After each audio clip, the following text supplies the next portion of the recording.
Magandang araw po sa inyong lahat mga kababayan at welcome back dito po sa PNR at ito nga mga karibin natin, nilaglag na leak video ni FL Lisa, isinapubliko na. Yan mga kababayan, patungkol po riyan ang ating aalamin at bibigyan ng komento ngayong araw na ito. Pero bago pong lahat, kung bago ka pa lang at di pa po nakapag-subscribe sa ating munting channel, please don't forget to subscribe at palike na rin po ng video ito. Maraming salamat po. At eto na nga, simulan na po natin to. Sama na ang bayan ko sa pagnanakaw na tao.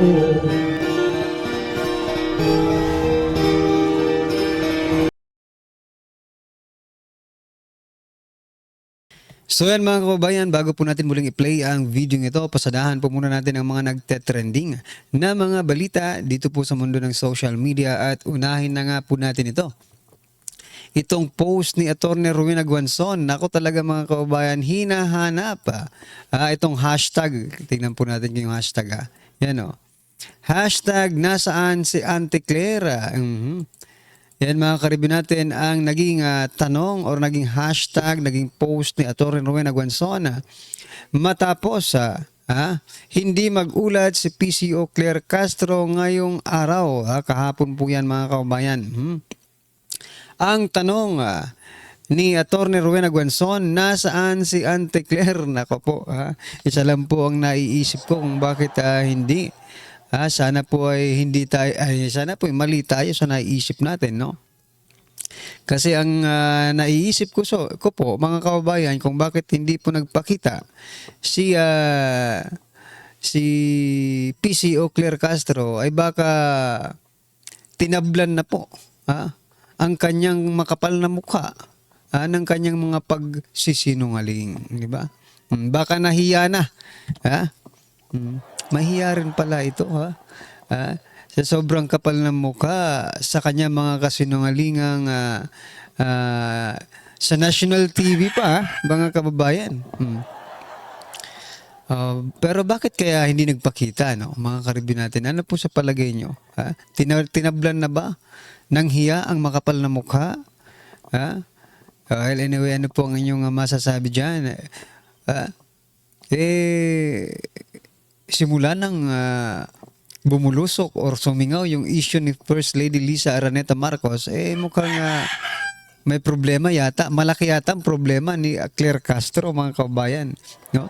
Baka nag-iisip pa kung anong isasagot sa mga tanong ni Miss Eden Santos. Okay?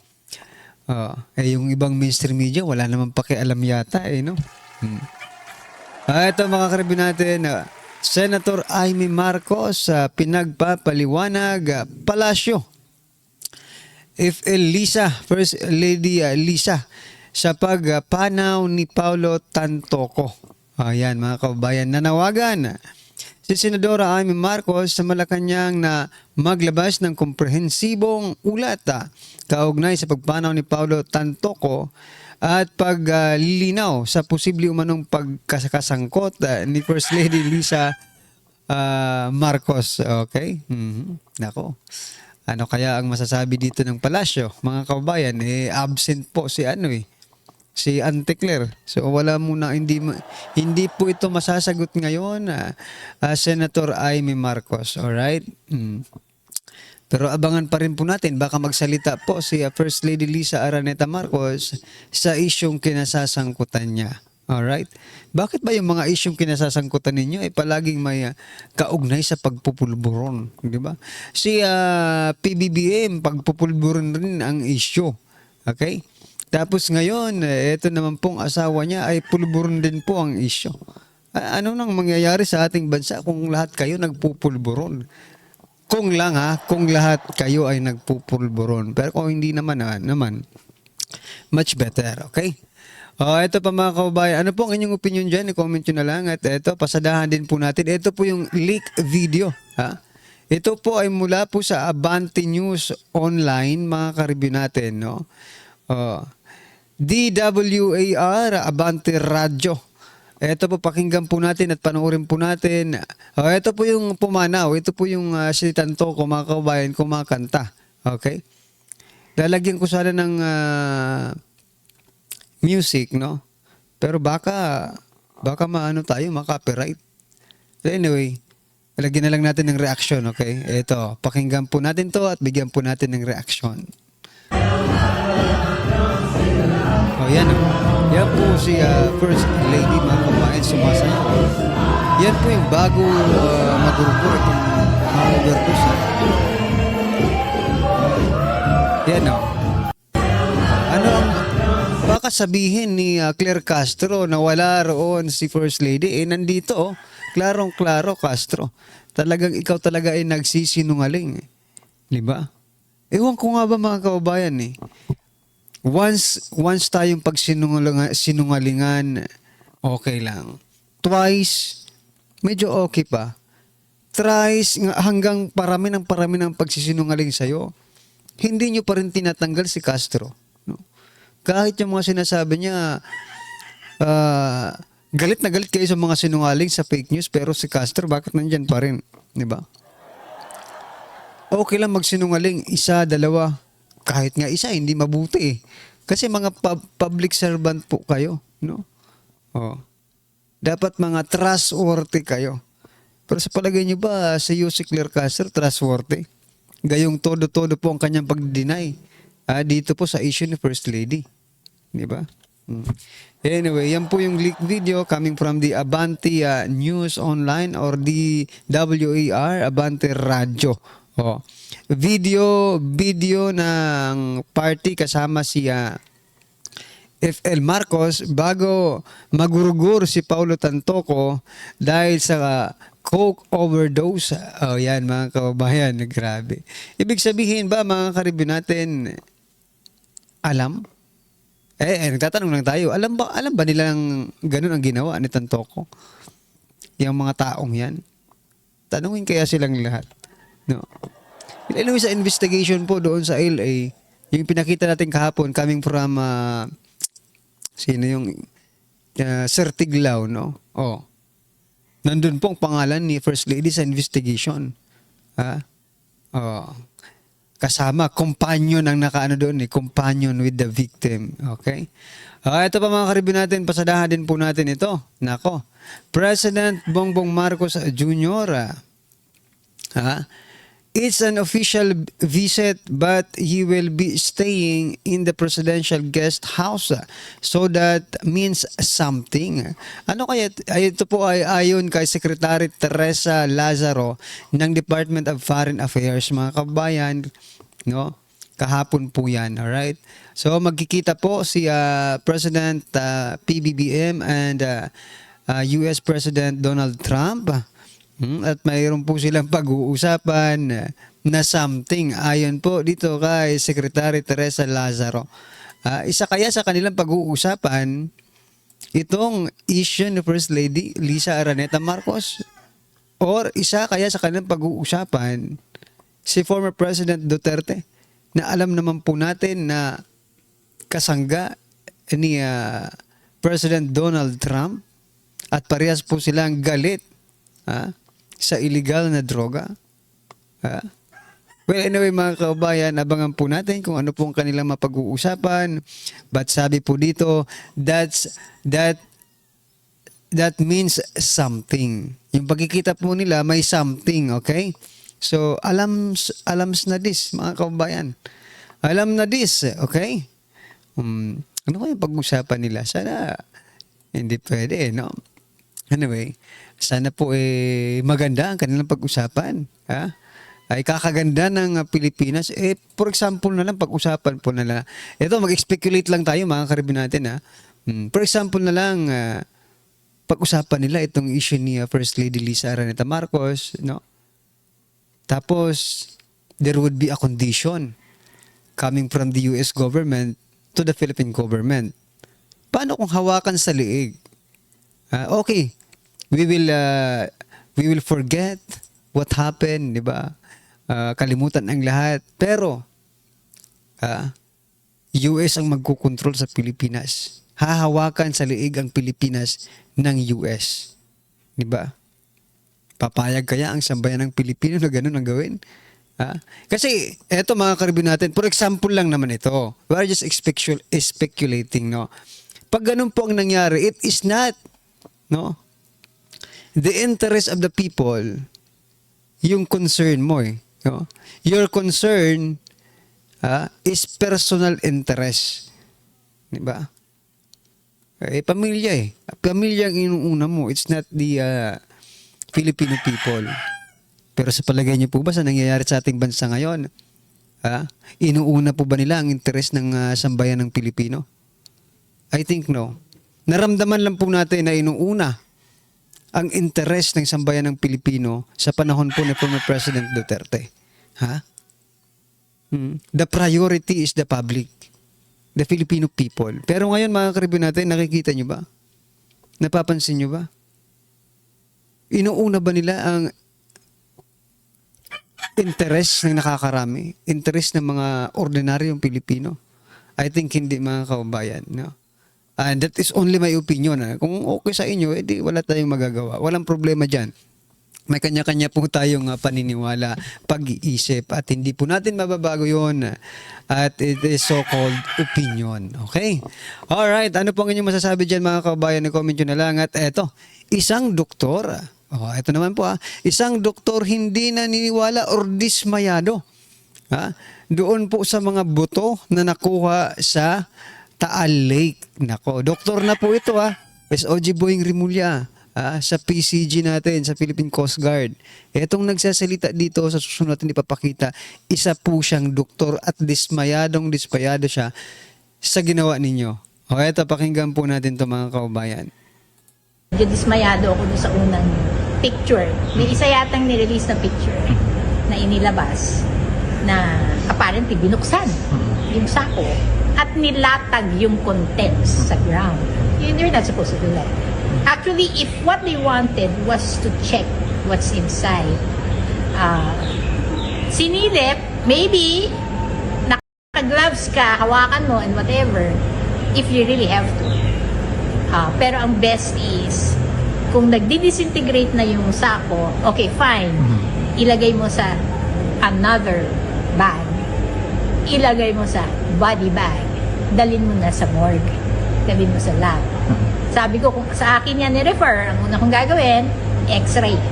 Kasi it's actually even better than kinakapa-kapa mo yung bones to answer this first basic question. Are there bones inside? Are they human? Medyo dismayado ako dun sa unang picture. So yan mga kababayan, correct, palakpakan po natin ang doktor na ito mga karibin natin. Sana matauhan. Hindi naman po tanga ang taong bayan para gawin nyo yan. Even hindi doktor, masasabi talaga Marami nga nag-comment di ba? Na, teka lang, bakit ganyan? Parang hindi na buto ng... marami pong speculations na lumalabas because you are not doing the right process. Di ba? Ito po ang tamang proseso na sinasabi po dito ni doktor. Di ba? Kaya, nako, magdududa. Imbis na hindi kayo pagdududahan sa mga ginagawa ninyo, sa napakabilis na nangyayari. Parang, kisap mata, eto na. Isang kisap mata ulit, eto na. Parang eto na lahat. Di ba? Isang kisap mata ulit, sona na. Nasa sona na ito, mga karibin natin. Di ba? Nasa sona na po ito. Nakalagay na po ito sa sona, sa script nila. Pakinggan na lang po natin, mga karibin natin. Alright? Ano pang inyong masasabi dyan? Sa palagi nyo po ba tama? Ako, sa palagi ko, tamang-tama po. Lahat ng sinasabi ito ni doktor. Diba? Wala nga lang pangalan, pero sino ba itong doktor na ito? Walang nakalagay. Importante, tama po yung sinasabi niya. Diba? Para sa atin, no? Pero kung mali, para sa kanila, wala rin naman tayong magagawa. Alright, ito pa last po natin pag-uusapan mga kababayan mula naman po sa jmanetwork.com.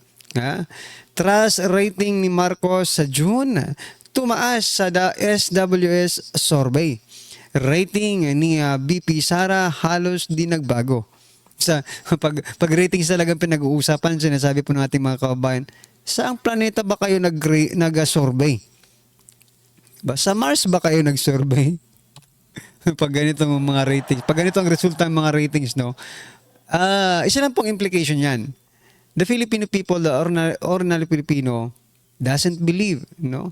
Dito po sa result na ito. Parang unbelievable nga sa kanila kasi sinasabi nila, saan ba kayo survey? Sa ibang planeta ba kayo nag-survey at ganyan ang naging resulta? Kayo mga kaubayan, ano pong inyong masasabi dito sa mga ratings na tumataas di umano ha? Eto, GMA Network, sabi ni Claire, sa GMA lang tayo. Hindi fake news daw ang GMA. Alright? Ano pong inyong masasabi dyan? I-comment nyo na lang mga kaubayan. At eto, pasadahan po natin ang video ito at bigyan po natin ng reaksyon. Eto na po. Bigyan natin ngayon ng reaction opinion itong mga pahayag o paliwanag ni Senator Marcoleta tungkol sa posibilidad na mga kasamahan niyang kongresista tatawagin niya na maging testigo sa impeachment trial ni BP Sara kung matuloy. Yari kayo. Nako, kwento niya dito sa programa nila sa Ganang Mamamayan na may isang kongresista na biniro lang niya. Nako, nagmamakawa, utang na loob. Huwag mo akong patawag doon. Kasi tungkol ngayon sa issue, yung requirement ng Supreme Court na tinatanong ng Supreme Court sa Kamara kung ang mga congressmen ba nabigyan ng isa-isa yung kopya ng articles of impeachment, nagkaroon ba sila ng sapat na panahon para basahin at pag-aralan yung mga ebidensya bago pumirma? Nako, diyan na sila kinakabahan ngayon. Okay, nakakatawa itong revelation ni Senator Marcoleta. Hindi tayo nagkamali na bumoto dito sa ating magaling na senador. Pakinggan natin siya. Marami akong kaibigan na masahos eh. Opo. Marami tayong yung mga binibiro kayo. Sabi ko, bro, Opo. pumirma ka pala. Senator Judge ako eh. Oo. Para naman ka ako magkaroon ka naman ng pagkakataon na ikaw ay matanong naman dun sa impeachment court. Kung sakasakaling magkakaroon. Opo. Abay, isasuggest ko isa ka sa mga witnesses. Ako ka naman nangyari. Ikaw naman ka ako Pumirma ka doon eh. Testingin lang naman kita kung ano eh. Oo nga naman. Oo kasi nung una tayo nag-usap, sinabi mo anong magagawa ko, mapapasa ko ba yan napakakapal niyan pagkakanya kinakailangan pumirma ka agad. Paano ko mababasa yan? So, pagka pinatawag mo ako dyan, kaya siyempre, iibigay mo na yung sagot ko. Nung sasabihin ko, sasabihin ko, binasa ko. Di ko nabasa mo, naintindihan mo. So, yung susunod kong tanong ngayon, malalaman ko kung talaga naintindihan mo. Wala akong sasama dyan, sabi na hindi pwede. Kailangan may sample naman. 215 kayo Oo nga po. naman lang 10%. Kaya ngayon pa lang mga kababayan, kayong mga congressman na pumirma doon po sa impeachment complaint against Vice President Sara Duterte ay pag-aralan nyo na po. Kung sakasakali mang matuloy, pero parang malabo pong matuloy kasi pinapatawag pa kayo ng Supreme Court at pinagpapaliwanag kayo, di ba? Malabo na. Pero kung sakali lang naman, ang sabi nga dito ni Senator Rodante Marcoleta, kung sakali lang naman matuloy, okay? Ay yun po ang gagawin niya. Kaya kayong mga congressman na pumirma, pag-aralan nyo na para may maikisagot kayo sa mahaba-habang quiz ni Senator Rodante Marcoleta. Anyway, mga karibin natin, ano pong inyong masasabi dito sa video ito? I-comment nyo na lang po. At maraming salamat po. Please don't forget to like the video. Maraming salamat po. Sawa na ang bayan ko sa magnanakaw na tao.